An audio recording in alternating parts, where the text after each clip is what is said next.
Ассалаумағалейкум, құрметті достар. Бүгін мен өз тәжірибеммен бөліскім келеді және сарымсақ қабығының денсаулыққа таңғажайып пайдасы туралы айтқым келеді. Егер сіз күн сайын сарымсақ қайнатпасын ішсеңіз, денеде не болмақ? Бірнеше жыл бұрын аллергиямның өршуі кезінде дәрігер шамамен 70 жастағы кеңес берген болатын. Алдымен қаласаңыз курспен сарымсақ қабығының қайнатпасын ішіңіз. Одан кейін ол көмектеспесе, ал ол міндетті түрде көмектеседі, таблетка жазатын боламын деді. Ол сондай-ақ қабықтан сіз бірден жеңілдік сезінесіз, және де бірнеше күннен кейін аллергия толығымен жойылады, және ең бастысы ұзақ уақытқа шегінеді деп қоса айтқан болатын.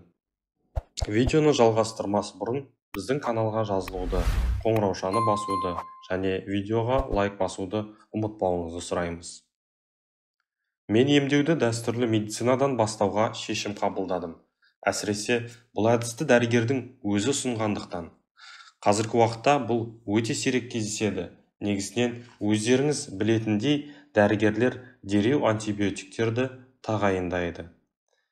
Менің үйімде әрқашан пияз бен сарымсақ қабығы бар. Әжеміз ауылда тұрады. Біз пияз бен сарымсақты көп отырғызамыз. Мен интернеттегі ақпаратты алдын ала зерттедім. Шөптермен емдеу, халықтық әдістермен емдеу туралы кітаптар алдым. Және сарымсақ қабығы барлығына дерлік ем екендігін білдім.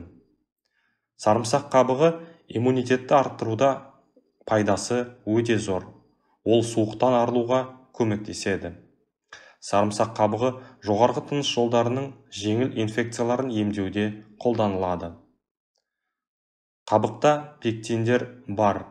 Бұл заттар қанды артық холестериннен тазартуға көмектеседі. Пектин денеден радиоактивті заттар мен ауыр металдардың тұздарын шығарады. Сондай-ақ ол витаминдердің синтезін арттырады. Қатерлі ісік пен қант диабетінің даму қаупін азайтуға көмектеседі. Метаболизмді тұрақтандырады. Асқазан ішек жолдарының шырышты қабығына жағымды әсер етеді. Ішектің жұмысын қалыпқа келтіреді. Американдық ғалымдар сарымсақ пен оның қабығы метеоризмге қарсы тамаша құрал екенін растаған болатын. Сарымсақ қабығынан жасалған қайнатпа жүрек қан-тамыр жүйесінің жұмысын қалыпқа келтіруге көмектеседі. Құлақтағы шуды кетіреді. Сондай-ақ қайнатпа бүйрек аурулары мен қуық ауруларына көмектеседі. Пенсильвания университетінің зерттеушілері сарымсақ қабығының қатерлі ісікке қарсы қасиеттерін анықтаған болатын. Атақты дәрігер Аткинс сарымсақ қабығының аллергияның әртүрлі түрлерін емдеуге қабілетті ең жақсы антигистамин деп санады. Қабықтың инфаркт, атеросклероз, тромбоз және инсульттің дамуын болдырмауға көмектеседі. Сарымсақ қабығының көмегімен сіз жоғалған етеккір циклын қалпына келтіре аласыз. Сарымсақ пен оның қабығын қартаюға қарсы дәрі деп те атайды. Сарымсақ қабығының көмегімен олар жастықты ұзартады. Қайнатпаны әжімдердің ерте пайда болуына жол бермейді. Сарымсақ қабығы тері ауруларымен күресудің тиімді халықтық әдістерінің бірі. Безеуден бастап ауыр псориазға дейін. Қайнатпаны май бездерінің жұмысын қалыпқа келтіреді. Безеулер жоғалады.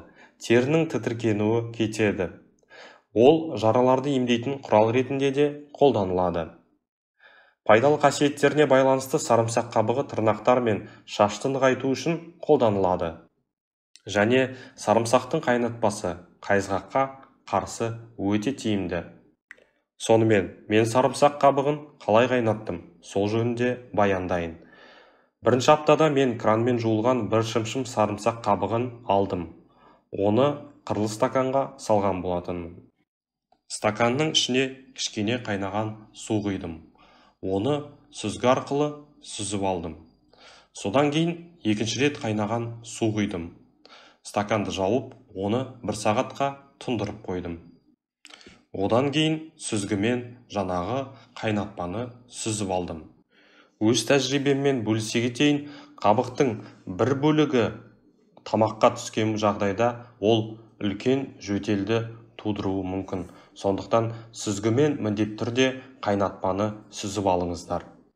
Бұл қайнатпаны күніне таңертең 3 рет ішу керек. Стаканның 1/3 бөлігін тамақтанудан 15 минут бұрын ішу қажет. Дәрігер сарымсақтың қайнатпасын жылы немесе ыстық күйде ішуге болмайтынын айтты. Сондықтан мен оны бөлме температурасында ішкен болатынмын.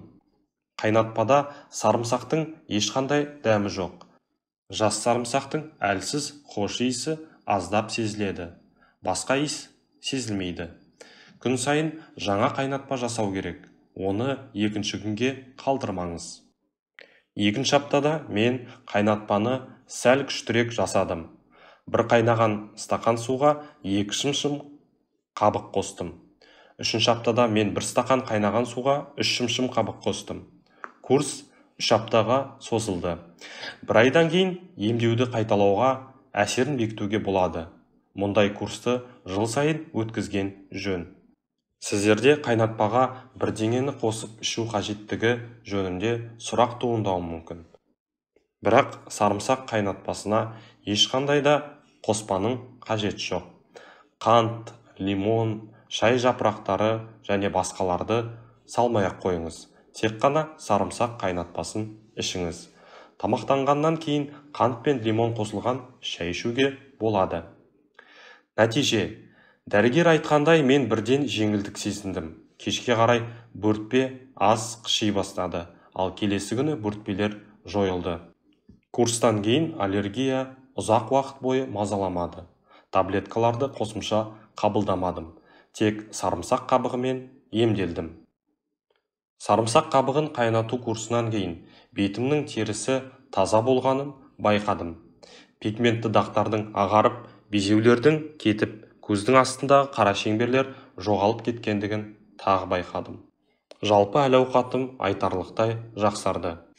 Бұл ем түрін қолданарда ең басты зат химиясыз, таза өскен сарымсақты қолдану. Өз бақшаңыздағы сарымсақ болса, одан да күшті болмақ. Сарымсақ қайнатпасын қабылдауда қарсы көрсеткіштер. Егер сізде келесі аталған аурулардың біреуі болса, сарымсақ қабығын қабылдауға болмайды. Оны жүктілік және лактация кезінде қолдануға болмайды. 12 жасқа дейінгі балалар тағы да қабылдай алмайды. Төмен қысыммен қайнатпаны ішуге болмайды. Созылмалы аурулардың өршуі кезінде кез келген дәрі-дәрмекті емдеуші дәрігермен кеңескеннен кейін ғана қабылдауға болады.